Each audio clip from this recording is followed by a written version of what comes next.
Nandito naman tayo mga boss. Ito mga boss, meron tayong DIY mga boss. Ito pala yung grinder mga boss, yung grindes na lalagyan ng papel liliha, yung pangkahoy nga sa pag-grind mga boss. Ito mga boss, shoutout pala sa nag-request ito, Lee ATV. Ito boss, ito na yung request mga boss, paano gawin ito. Ito mga boss, magbilog ka lang, tapos butasan mo ng 3/8 para mapasok yung thread ng grinder. Ito mga boss, ito yung ginagamit natin nga Santa Clara. Mas maganda nito yung medyang ang kapal para hindi na tayo ito mga boss, ikuha na natin ng 1/4 kasi masyado rang makapal yung 3/4. Kay sa harapan nito mga boss, maglagay pa tayo ng 1/4 sa harapan. Kaya sobrang kapal yung 3/4 na ginagamit natin. Ang tama nito mga boss, itong media para paglagay ng 1/4, 3/4 yung kalalabasan. Hindi katulad dito mga boss, 3/4 paglagay ng 1/4, 1 inch na yung kalabasan, masyadong makapal. Ito mga boss, ibaon natin yung nut ng grinder para paglagay natin ng 1/4 hindi siya bulto, fix na fix. Pagkatapos ito mga boss na nakuha na natin ng 1/4, dapat na natin putulin at saka iikot natin sa banso mga boss yung pag-cutting natin. Ito lang po yung diskarte mga boss. Dapat natin kuhanan natin muna ng 1/4 bago natin ikutin ng banso mga boss pabilog para libilado yung pagtanggal ng 1/4 sa harapan mga boss. Kaysa bilogin mo na bago munang kuhanan ng 1/4, medyo mahirap mga boss. Dapat kuhanan ng 1/4 muna bago natin bilogin. Ito mga boss, ikabit muna natin temporary mga boss para hasain natin ng liha. Ihasa natin sa liha para yung bilog niya, bilog na bilog mga boss. Kumbaga ito yung turno, pagturno ng pabilog. Ito mga boss, ihasa natin ng maigi mga boss para maganda siyang, hindi siya wobble. Ito inahasa natin sa harapan para lagyan natin ng 1/4 nga plywood. Ito palang ginawa natin nga grindis, yung lalagyan ng papel liliha. Ito yung Santa Clara mga boss, Santa Clara 1/4 para matibay.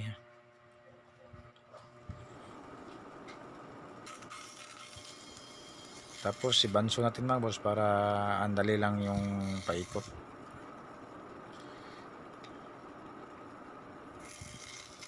Ito lang po yung diskarte mga boss, ang DIY natin. Pagkatapos mga boss, tanggalin natin at saka lagyan natin ng rugby para idikit na natin.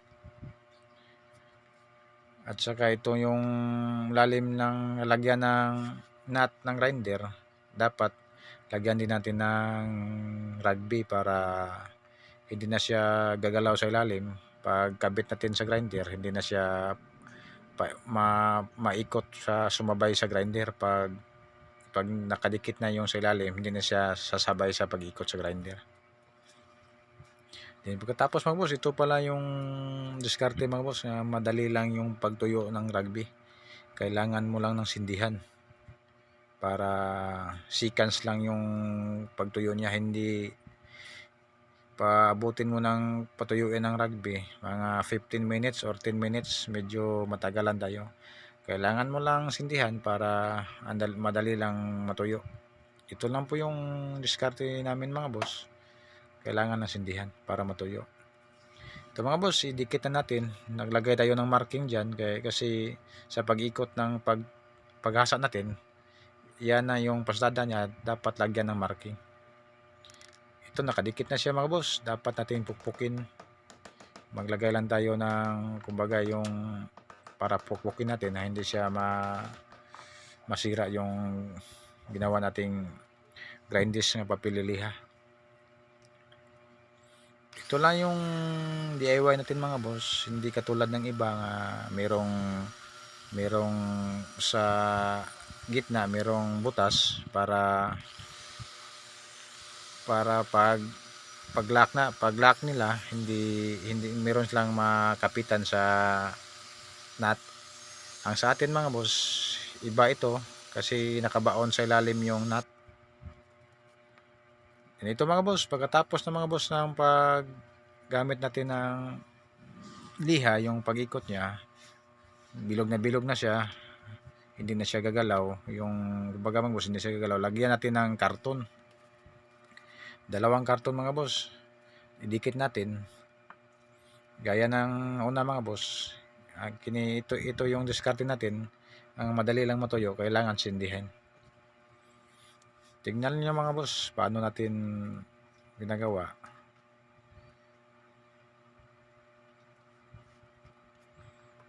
Pagkatapos mga boss, pupukin para madikit yung dalawang karton nga dinikit natin.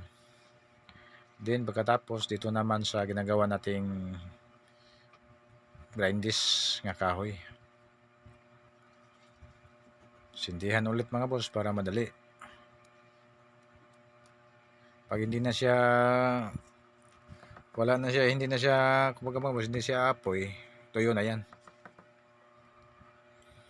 Kabit ulit mga boss para hasain na naman para yung karton bilog na bilog.